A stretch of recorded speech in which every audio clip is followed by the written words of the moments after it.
Oh, happy Monday in Soccer We Trusters. You know what time it is. It's time to talk a little Gold Cup as the U.S. has their second game upcoming. Of course, Mexico did the business in their first game, and Trinidad and Tobago is going to... You know what? Just hit like and subscribe, and let's get after it. Yes! What is up, everyone? And welcome to Bobby Boswell's favorite podcast in Soccer We Trust. I'm Jimmy Cream Cheese Trash Can Conradino Conrad, also known as Jim, alongside Hollywood Heartbreak Kid Heath Pierce. And Heath, to no one's surprise, Charlie Davies is not joining the show today. Yeah. You know, I think because you went after him, Jimmy. Guy took a little time. He took a little time. You almost got triggered in the episode. You went after him a little bit, and he's like, I need to take a little time for me. Come back with some strong comebacks for you.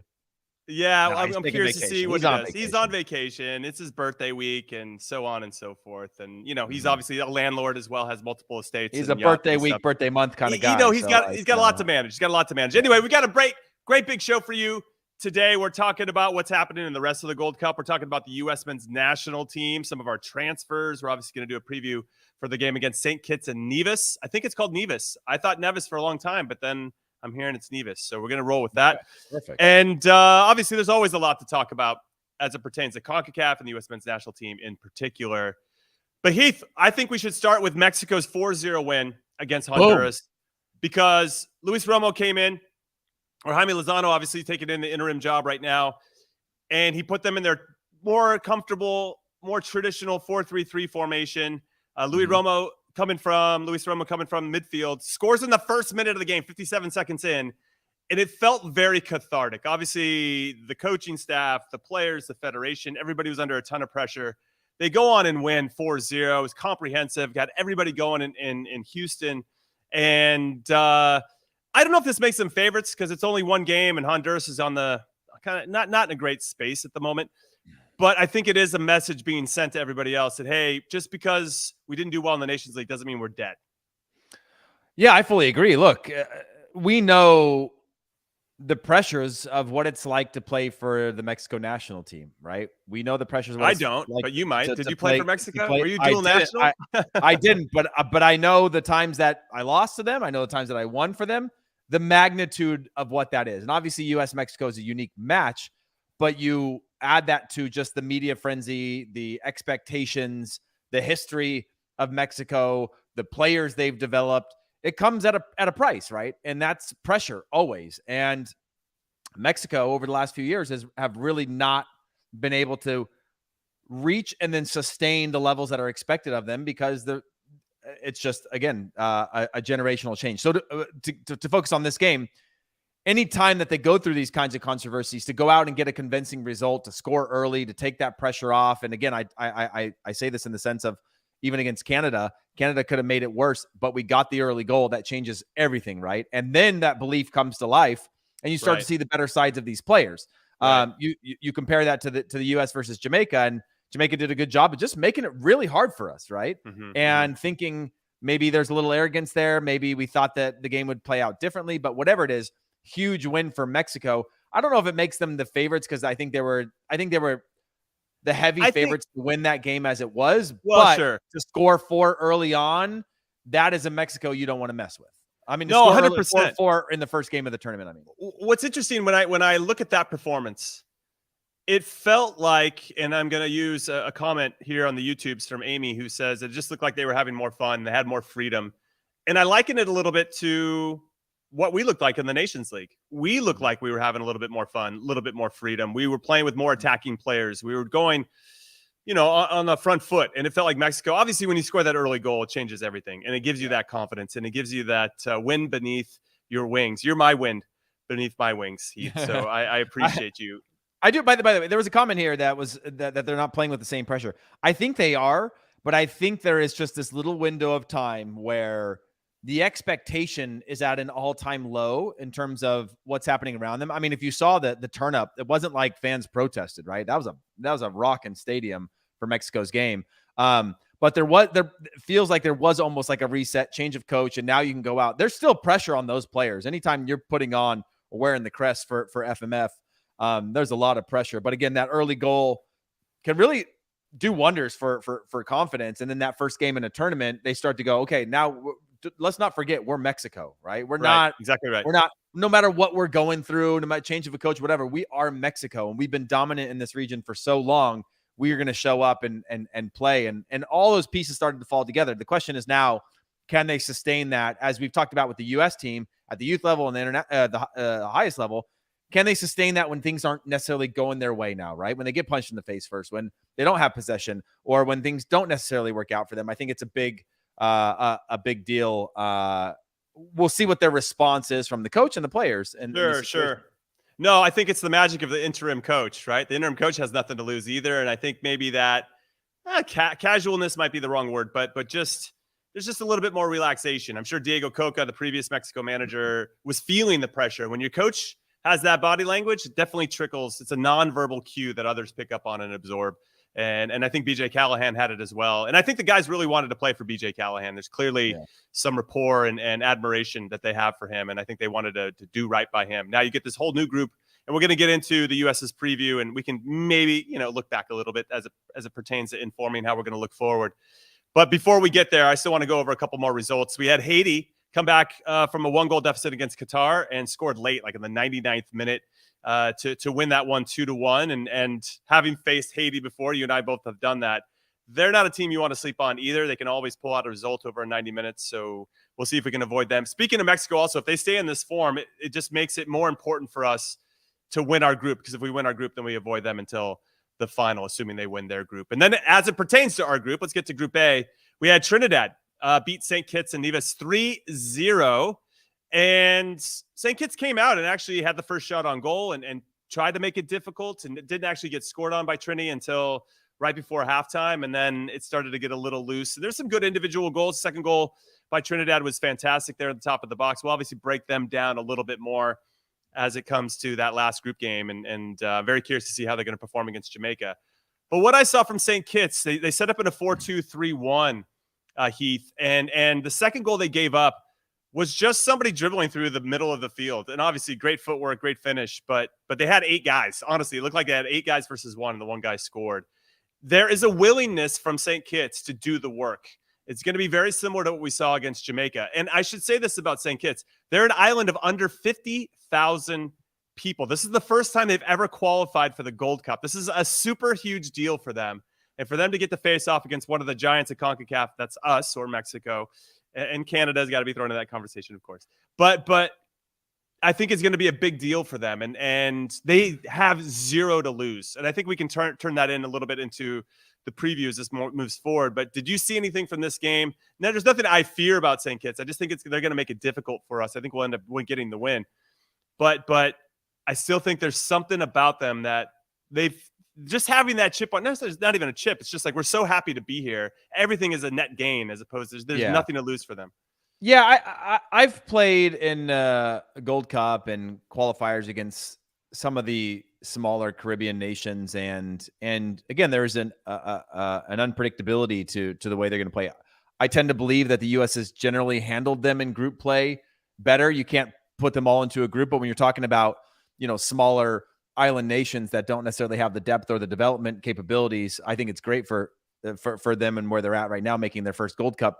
But you do see generally when they go from that first group game to that second game, they go, okay, we're in uncharted waters, right? We are first one. We're going to feel this out. They end up getting beat pretty comprehensively by the second half, and they look decent, but it lacked ideas. And then when you start to think about, okay, maybe we bunker in against the U.S., right? Maybe we sit back, we defend for our lives. I don't know why they wouldn't out on the counters, and you change the way that you play. And Jimmy, I don't want to. I mean, no disrespect in these types of comparisons. I'm just trying to put it into context or give some anecdotes. But when you were a professional playing for any of your teams, or even playing with a national team, when you'd occasionally play a friendly against a college team, right? Random things like that. It can still be real.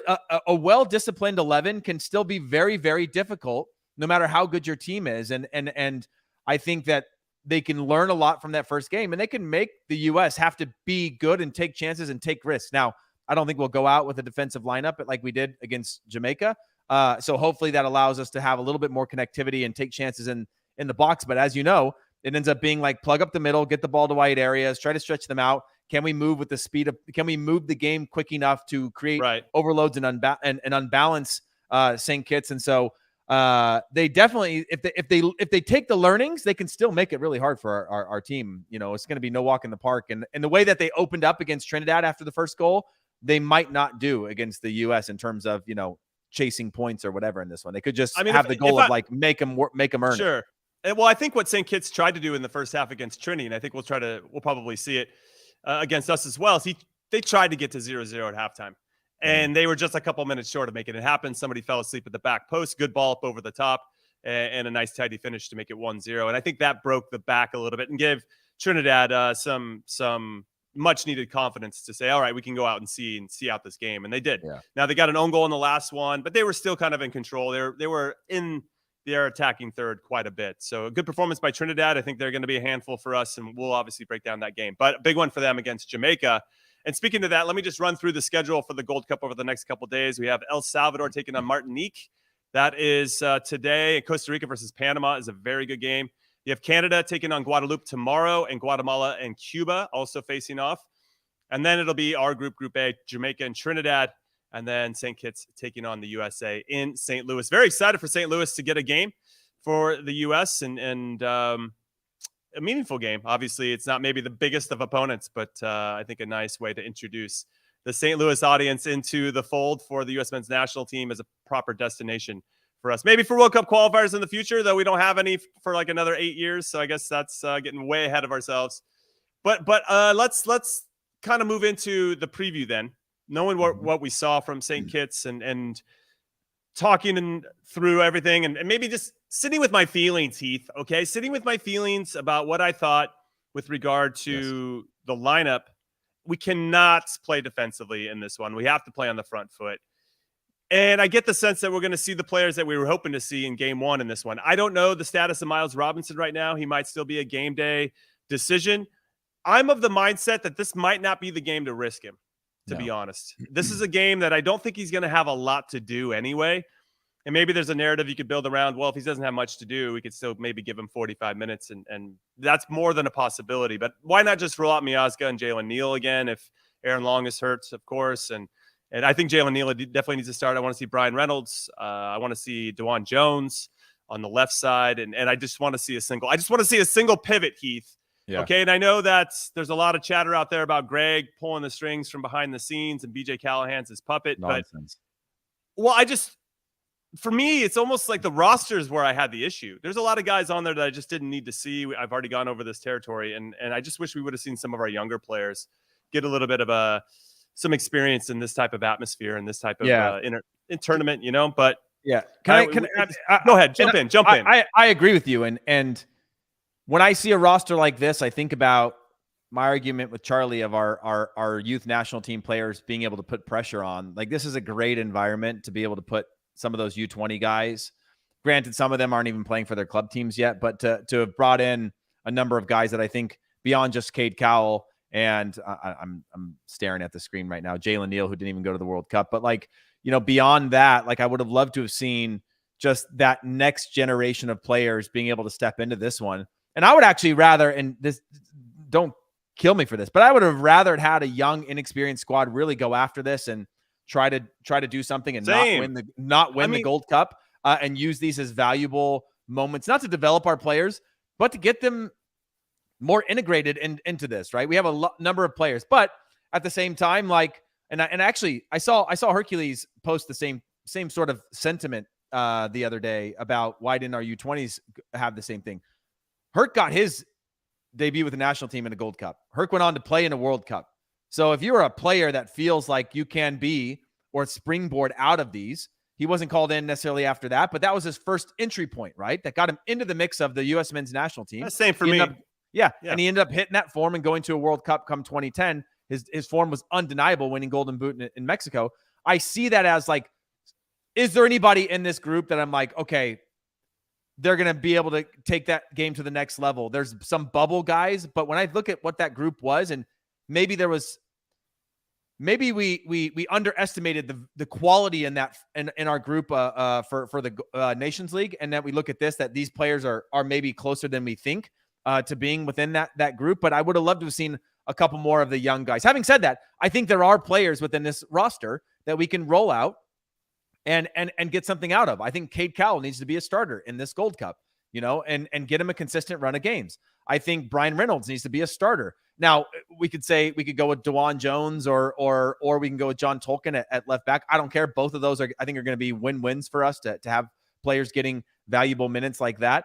I'm fine with us continuing with Matt Turner in this regard, but give me James Sands or give me Aiden Morris. Give me one or the other, right? And then how can we have the guys that are maybe knocking on the first team door, like a Senora, like Senora shouldn't be knocking on any doors at this point. Yeah, I agree. I agree with that. But he's had a lot. He's had a lot of looks. He's had a lot of looks. Zendejas, can he show that he is a guy that's going to be pushing for minutes with our A team, right? These kinds of guys I'm okay with. Brandon Vasquez, can he get a decent run of games? Even though I did think Jesus Ferreira was active more so than maybe others in that first game. Like, these are the kinds of things where I'm like, what are we trying to get out of this? Yeah, Miles Robinson will have his time when he's back. You use him when you have to use him, right? That's probably the knockout rounds when there's a little bit more on the line. But now we've got a couple of games that we've really got to test ourselves and put pressure on these guys, right? Don't put pressure on the guys who have been there before. And I mean, the pressure should be there. But I would like to see a little bit more, maybe different of priorities in this tournament than maybe I would have just a few weeks ago. Yeah, I'm with you. I disappointed that we didn't bring some of our younger players for the reasons that you've mentioned, the Herc story, my story. The Gold Cup is a nice springboard into a couple different things. And when I went through the Gold Cup, I knew that it was the closest competition that we had to a World Cup, right? Where you're prepping for a group stage. You're trying to mastermind how you're going to manage getting out of the group. Okay, obviously the Gold Cup's going to be easier to manage and we expect to get out of the group. And the World Cup's different gravy. I get all that. But in terms of how you prepare and how you work together as a group running up into it, how you're talking, I know that Bruce Arena, Glenn Meyernick, rest in peace to Mooch, Kurt Arnolfo, everybody on the staff that I was a part of in that 2005 Gold Cup, they did all those things, right? And they were using that as a tool and as a vehicle to prepare and mentally prepare for how we're going to manage it. Not only on the field, and leading up to that, but off the field, how are we working on logistics? Like, how are we making this process as easy and as comfortable and as efficient as we can for the players and for everybody, so that there's nothing they have to worry about. All they have to worry about is performing. And so these are all the little things that go into it. And so when you bring players into this environment and you get them involved in that way where they can see it and they can taste it, I think we're just doing ourselves a disservice by going with players that have already been there. I just want to see. I mean, let's leave all that out. Just what I said. What about the marketing perspective? It would be a lot cooler, I think, as a fan. I'm going to put my fan hat on right now, complete fan hat. If they could market and say, hey, these are the players of the future. Okay, sure, we've sprinkled in a couple veterans. The Matt Turners. You got, I don't know, whoever else you want to throw out there. Miles Robinson, obviously part of the mix. You throw a couple in the spine of the team. But the rest these are the up and comers. These are the ones that are going to really push. I'd be excited to go see that team. Now, it doesn't have to be our straight U20s. I think it can be a mix and match. You get the Jordy Mihailoviches who need more time and more minutes. You get the Zendejases to really kind of take over games. That's what I want to see from a Zendejas. That's what I want to see from a Mihailovic. Okay, you might not be with the quote unquote A team, but we still need you to take over this game right now. Yeah. Sure, it's St. Kitts. And it might not feel the same, and the crowd might not be as big, and so on and so forth. But we still need you to do these things. We still need you to have these habits and disciplines that we know that we can pick up and put into the A team. And then those A team players can really thrive on the type of service or the type of quality that you're bringing to the game. And that's what I want to demand from these players that are playing, because that's what we have to work with right now. But I wish we just had a couple more younger guys in the mix. Kevin Paredes comes to mind. He would have been really exciting to see. I know everybody's got unique club situations that they're working through in Europe and all that good stuff, but it just would have been nice to bring a couple younger players into the fold and then really give them a run out. So when you didn't see the Brian Reynolds get a shot and when you saw a defensive lineup, that just got me really bummed out. And I don't think we'll see it against St. Kitts, but I wonder what it's going to look like against Trini. I bet you we're going to probably just play the single pivot. And then eventually I think we are going to, as we get out of the group and who we face, I'm curious about what we've learned from the group stage and how we're going to apply that moving forward. So I'm excited for this game. Obviously, we can get into our starting lineups, but guess what, everybody? We're going to take our first break of In Soccer We Trust. And when we come back, Heath's going to give you his best starting lineup against St. Kitts. I'm going to give you mine, and then we'll just probably guess to see what Charlie likes. And you guys can let us know in the comments as well, or hit us up on Twitter at ISWTPod. Don't go anywhere. We're coming right back. Witness the next generation of European football phenoms at the UEFA Under-21 Championship, Tuesday on CBS Sports Network. Welcome back to A Soccer We Trust. I'm Jimmy Conrad alongside Hollywood Heath Pierce, and we are getting after it here on the show today. We appreciate your support as always. And if you have a chance to give Charlie Davies a hard time on the Twitters or the Instagrams or whatever it may be in the comments, please do that, because the guy just shows up when he wants. He shows up when he wants. He shows up when he wants. Charlie Davies. And he shows up when he wants. All right, Heath. So let's talk the lineup that you want to see against St. Kitts. I'll give you mine, and then we can probably predict. We'll leave Charlie's out of it, but we'll predict what we think BJ is going to do. Okay. You go first. Oh, you want me to go first? Yeah, okay. You go first. I mean, I think I already covered the back line. I'm happy to keep Matt Turner in goal. I think there's an importance to him getting games when we can get him games. Okay. I hope that leads to maybe actually take Matt Turner out. It's just a game that you don't need Matt Turner necessarily. So I'm gonna say give Gaga the run. Yeah, okay, I like that. And you know, it's a game that we know. Look, you can't disrespect St. Kitts, but if we go out with the right mentality, we should be able to comfortably control possession, because Trinidad did, and control the flow of the game and win pretty comfortably by getting hopefully a couple goals in the first half. Hold on. I got to bring this back before you start giving me names outside of Matt Turner. When you say control the game, what is it that you want to see? When we say have possession, what is it that you want to see that you think is growth for this particular group? Obviously, we were very disjointed in the first game. So any kind of like connecting any kind of passes or establishing 8 to 10 passes in a row, but it's got to end with something, right? You want to see an end product. You to your famous phrase, you want to bring attacks to completion. Yeah. So I need to see more of that, because it just felt like a little bit of more of Jesus Ferrer in the first game, finding pockets of space and creating some good opportunities. But it wasn't. It felt more. It felt more reactive than proactive, if that makes any sense. What I want to see is, again, that possession with a purpose. That you and I know, when you get into these games, sometimes you get a chance in the first 3-4 minutes, right? A big chance, and it's kind of lackadaisical, and then you immediately go, "Oh, dude, this is going to be an easy one. We're going to get our chances. Like, let's just take our time. We'll get the half chances." Yeah, and it's the kiss of death. I want to see this team with a rhythm, taking chances at the right times, and taking risks at the right times. Not this whole don't worry, we're going to keep, let's get possession. Everybody checks in, and now everybody's a 10 on the field because they want the ball, because there's a little more space and we're playing through it a little bit quicker. Play the game the right way with the right mentality, but it is a purpose with that possession. I don't want to see it swinging around the back line methodically. Let's break them down, because any team can defend that. So I want to see, again, instead of a double pivot, go with a single pivot, add more players into the attack, create more of that connectivity between the midfield and the attacking lines, where you're talking about just patterns of play. Like really clean patterns of play, up, back, out the other side, up, back, and through, like little darting runs. Okay. Decisiveness.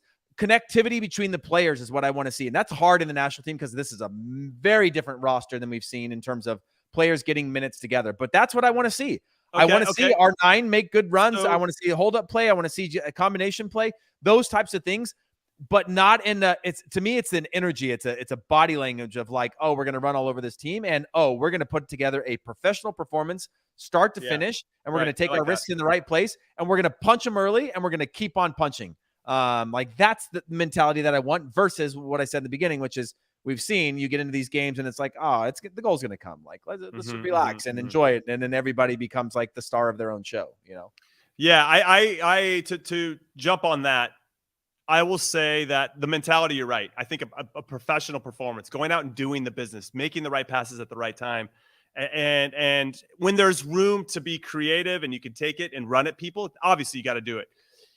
I think for me, what I want to see is, if we have an opportunity to play forward, I want us to make that pass, because if we're in that mindset, you and I have both been in these situations where if you get it and you know that you're going to play 2-touch, and everybody around you knows you're going to play 2-touch, then the way that they open and support the play becomes a lot more efficient. Because if I have the ball and I'm a center back and all of a sudden I'm looking up, if everybody knows that I like to play 2-touch, 1 or 2-touch, when I'm on when I've controlled the first touch, they know it's somebody's coming. I need an option, right? And so you support the play in a much different way if you know that I'm playing 2-touch. The second I take that extra touch, all that support stuff is dead.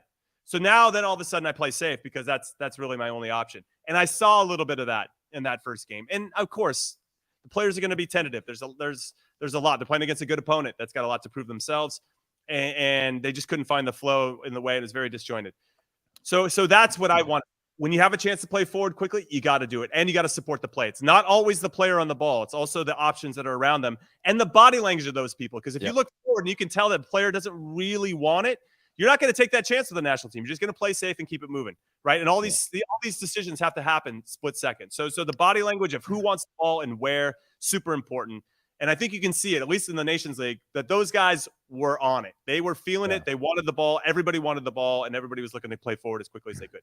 All right, so tell me the players that Heath that you think can deliver this type of performance. So it's actually pretty close to Benny Fazio's if we want to throw his comment up on the screen.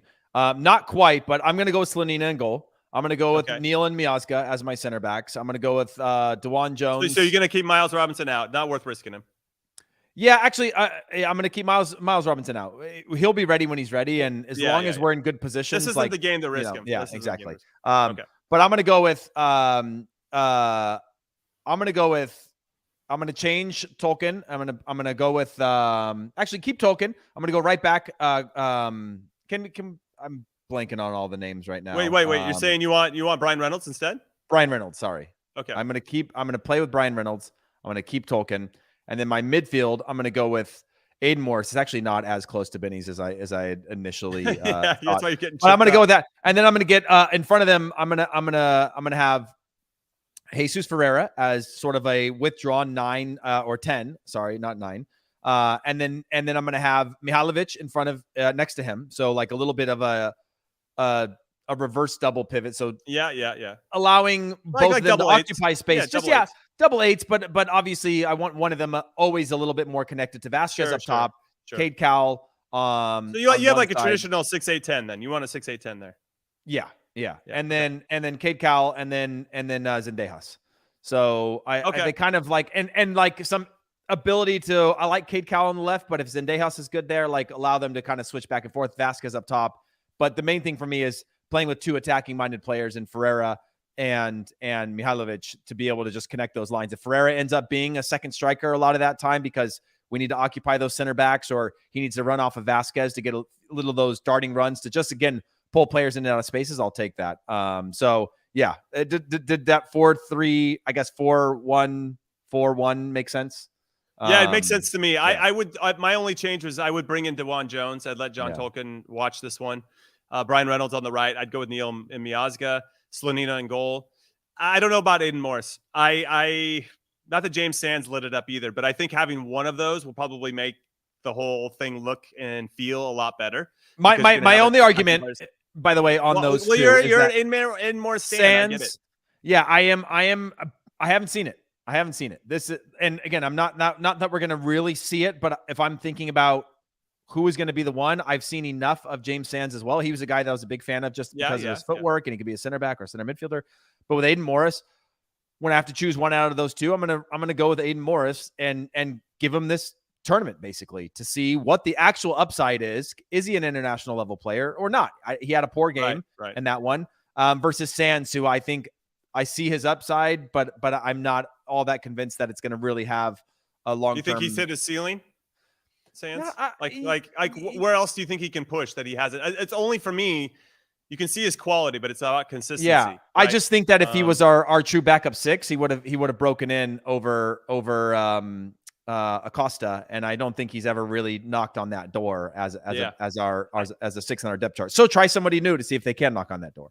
Yeah, I would like to see. I wish Tanner Tessman was here. I know he was getting married, so I don't know if that threw a wrench into his possibility of being involved. But he's an 8 also. He's an 8. He's not a 6. He is. But we just saw that we could play with a double 8 somewhat with Musa and McKennie and do just fine. So I don't know. There'd be some options there, and I think Tessman, if you asked him to do it, could do it. But okay, maybe you swung me a little bit to Aiden Morris as someone that, if you see some quality. But I do want to add that whoever you go with here, I think you have to continue to run them out the rest of the tournament. Because that's my whole thing. What do you want out of these guys? Is it to get a result or to win the tournament? Well, or is it to test? We're gonna get a result could be in against the St. team? Kitts, which is like that's why they're not going to be tested in the same way. But I think that there's something to be said for having that continuity in the 6th position, because I think the center backs, being one myself, get really comfortable with how they defend space, how they block passing lanes, how they support the play when you have it, what kind of angles are they creating.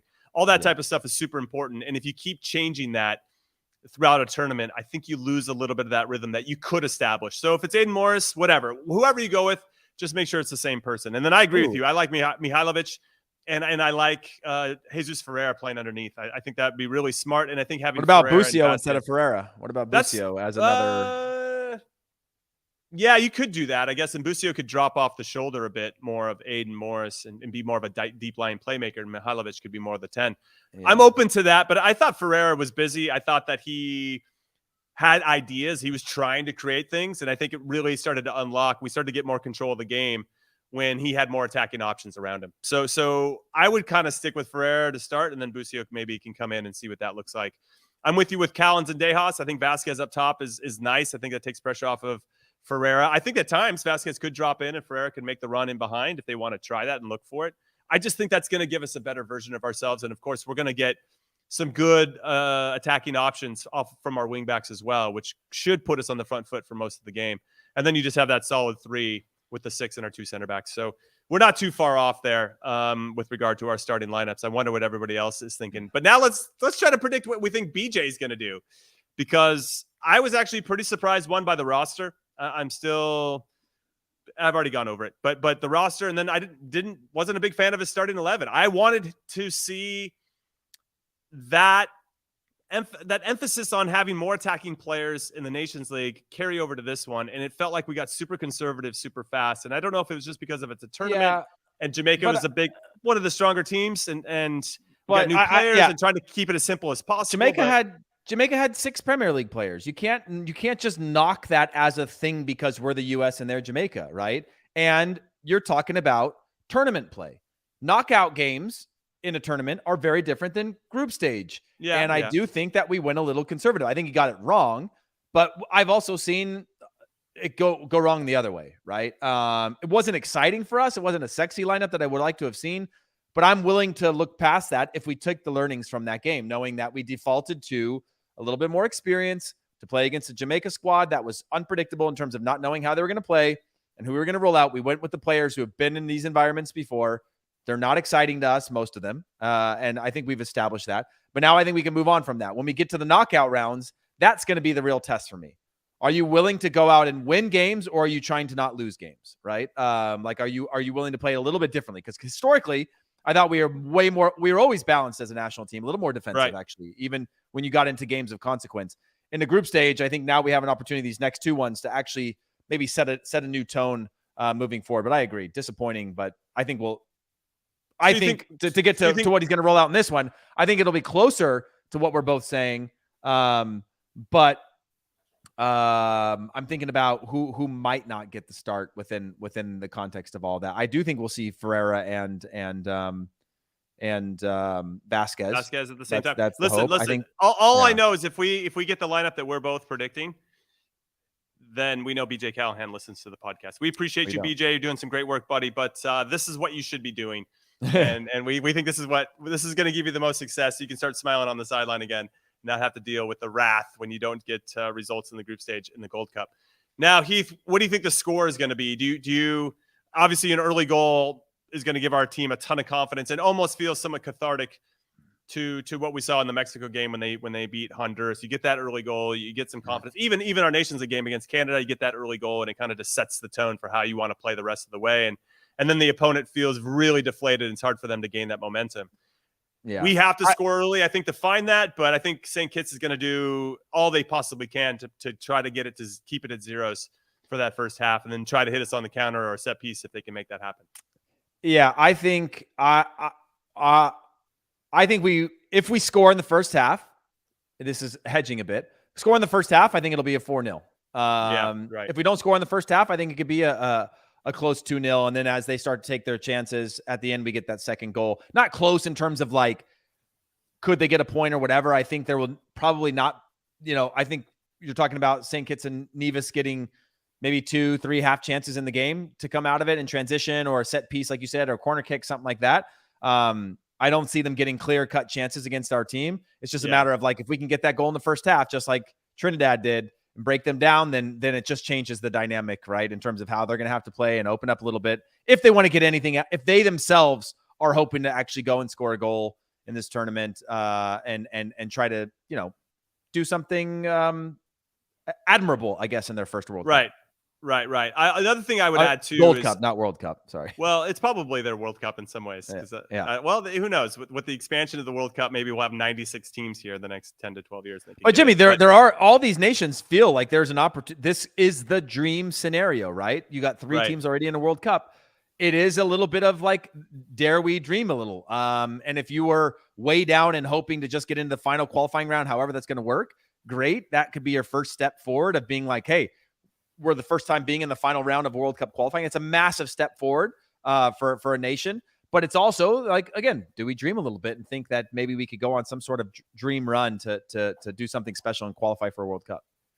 One thing that I want to add as well is how we respond. That is going to be really important. Aiden Morris on an individual level, right? And then collectively, okay, we got through the 90 minutes. We salvaged a goal at the end to get a result against Jamaica.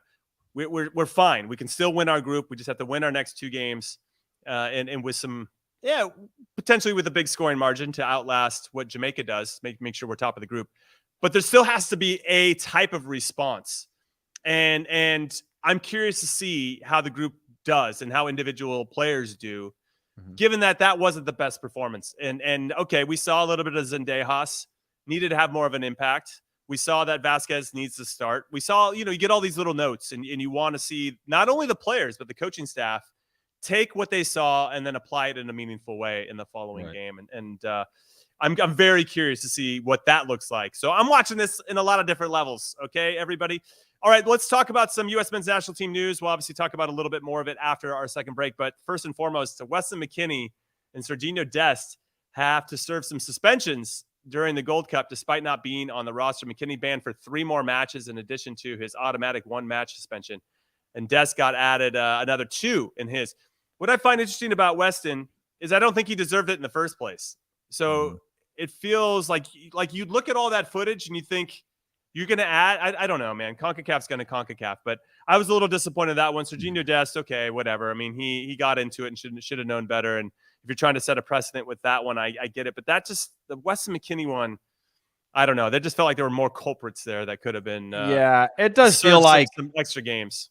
It feels conveniently like harsh, knowing that it has no real consequence, right, in the end, and that it is a good precedent to set. Because, like you said, if you went and gave retroactive cards, like as they should, for some of the stuff that happened there was a lot more happening in those scraps than the 2 Mexico, the 2 US players. Like there was some serious stuff going on in there that you should be looking, maybe fine tooth combing some of those videos to be like, you get a card, you get a card, you get a card, you get a card.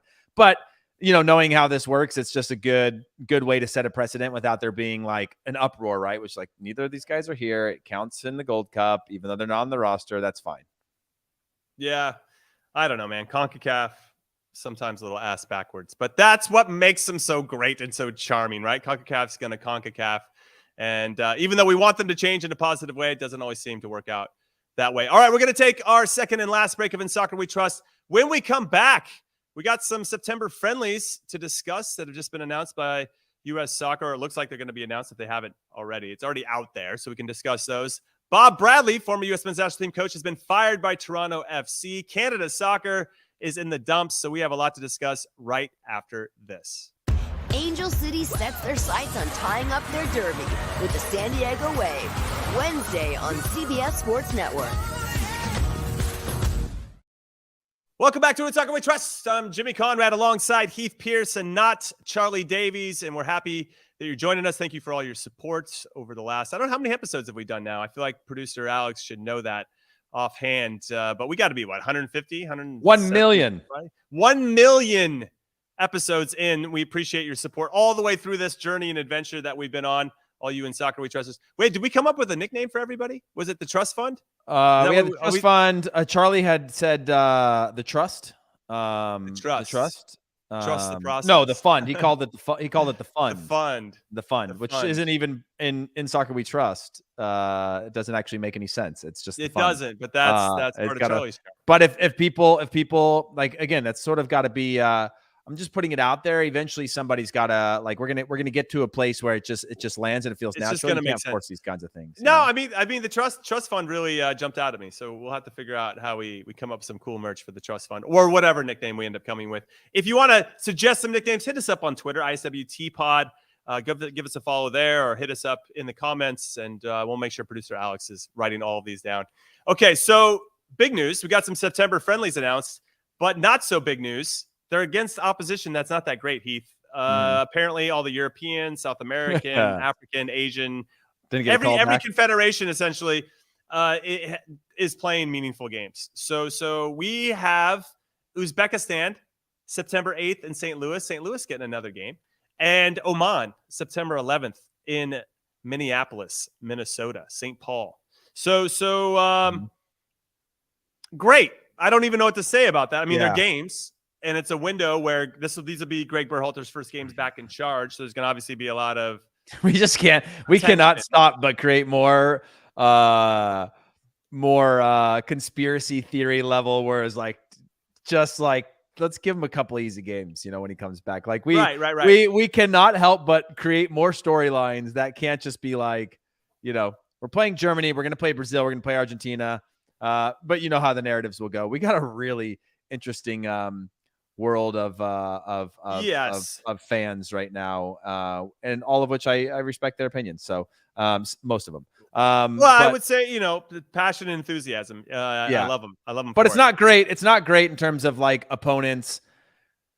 It takes me back to like early pandemic where like countries couldn't travel to countries, and you had like A, B, and C teams playing against each other and random like setups, and it just no disrespect to those nations either. It's a different, diverse type of opponent in the way that they're going to play, and there's a mystery when you play in these national team games, especially when you're a player on the field, that you got to figure it out, right? You're playing against two teams that you're not going to have a lot of history on. They're not going to be big star players whose names on the back of their jerseys, and you've got to figure out how to beat them.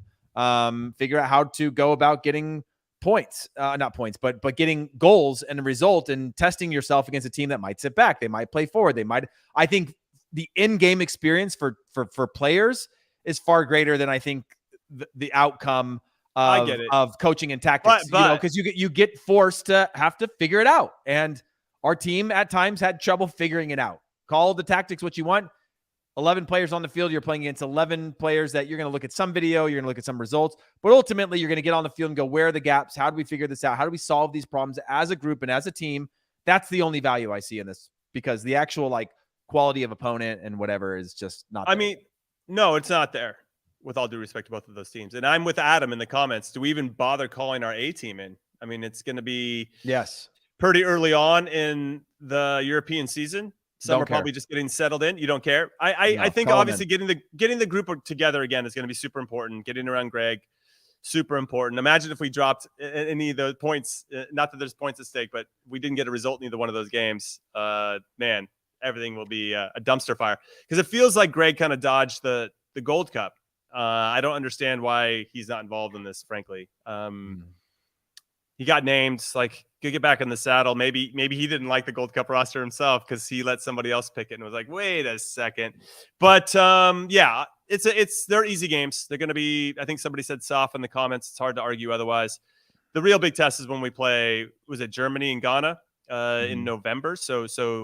Or October or November. So that'll be the ones where we're going to really see what's what and how the group's responding to Greg. But yeah, he's going to have a couple easy layups, assuming that they approach it the right way and call in all of our guys. And I do think it is important to get the group together with Greg, and that'll probably be his first time, unless he extends an olive branch to get over to Germany sooner to see Gio Reyna face to face, to see Ricardo Pepi face to face, and start to mend those bridges so that we can continue to move forward as a group. So there's a lot of value. I think I know where you're going with this. A lot of value that exists beyond the opponent, right? The opponent's almost secondary to all the other things that need to be thought about and worked through and executed upon. So yes, I'm with you on that. You just wish they were going up against some sterner opponents there. All right, let's get over to Bob Bradley. We got to talk about our former national team coach that we both played for. He just got fired by Toronto FC. Now, I did see a photo of Michael Bradley over in Wales during his injury stuff, going for his UEFA A license. So maybe Michael just takes over at some point. I think that was always... Is that what he's doing? I think he was over in Wales at the coaching course. Okay, nice. So he's doing during his UEFA injury. Yeah. Getting his UEFA A badge, which I respect. I have aspirations of getting that one day myself. So fair play to him for... You got the USA. You got the USA. I'm doing the USA now. Okay. Yeah. Which, whether I coach or not, it does help me, analyze the game, and I think it helps give us... Oh, shut up, Jimmy, you big nerd, okay? It's not helping anything. You just want to put it up on your wall in your background so you can travel around the world with it and show people. I didn't graduate college. I need something. I need some kind of diploma. Be like, excuse me, I'm Jimmy Conrad, USSF A license coach. You mind if I get to the front of this line, the game. Please? I'm an American. I call it soccer. But no, it does help. It does help. It does help you see a little bit. I got more. my B. It helped. I learned quite a bit. Yeah, we did. Yeah. It's fun. But anyway, let's talk about Bob. Is that it for him? Where does he go from here? He's 65. He's no spring chicken in terms of that. We've seen coaches coach well into their 70s. But I think the hard part, I think there'll be another Major League Soccer job. I think the problem that comes with him is he's one of the few coaches that I think it's Greg Vanny, it's Peter Vermees that have sort of the sporting director, head coach title that come in with that. It's a big, It's a big commitment. And as we've seen in this one, it didn't work out. And that comes with kind of a big wave of change that has to come after that when somebody is in charge of coaching and player selection and, that sort of thing. He took, I think he burned out LAFC by the end of his time there from what I understood. Like just you and I both know Bob's relentless in his expectations and demands. And I think he'd burnt out a lot of those guys who, again, whether that's by time and the expectations over time or again, just sort of what that all means. I think there was a welcome change with Cherundolo. So, but that he can come in and if you have the buy-in, he can take a team away. He had them on the brink. He won a supporter shield and obviously hasn't worked in Toronto with a different type of squad and group and timing of when you step in and build a team. So I do think there's a world where he could step into the right environment as a coach. And I think maybe Europe is the European thing is probably, I would guess, done. Maybe there's a national team go for him at some point somewhere else. It's hard to know. I mean, he's got enough credibility and success as a coach that it's hard to think that there won't be another option for him in Major League Soccer or call it a national team job somewhere if he wanted to take an adventure. It's interesting. Obviously, he's had tremendous success. He knows how to get teams to do special things and win games, right? I mean, he's done it throughout his whole career, but not here.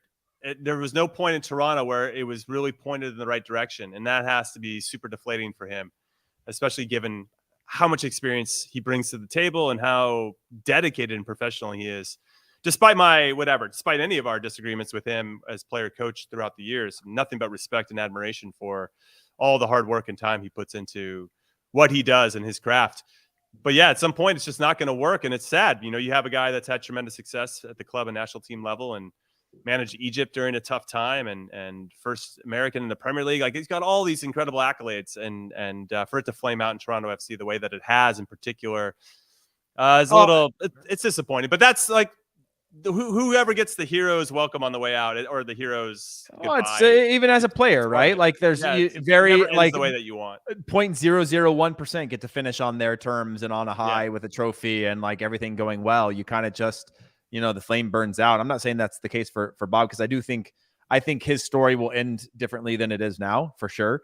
I just don't know in what regard that is yet. I think he's still got some miles left in the tank to be impactful somewhere. He's obviously been successful building teams and building clubs and getting things off the ground. That maybe that's where the next step is. I'm not saying that's necessarily San Diego, that could be a national team. 2026 changes the desire, I think, for national teams again. More teams will make the World Cup. Maybe there's an opportunity there to go on a dream run with a fringe national team and get them into a World Cup or something like that. If again, at 65, you got to be really willing to take that adventure if you want.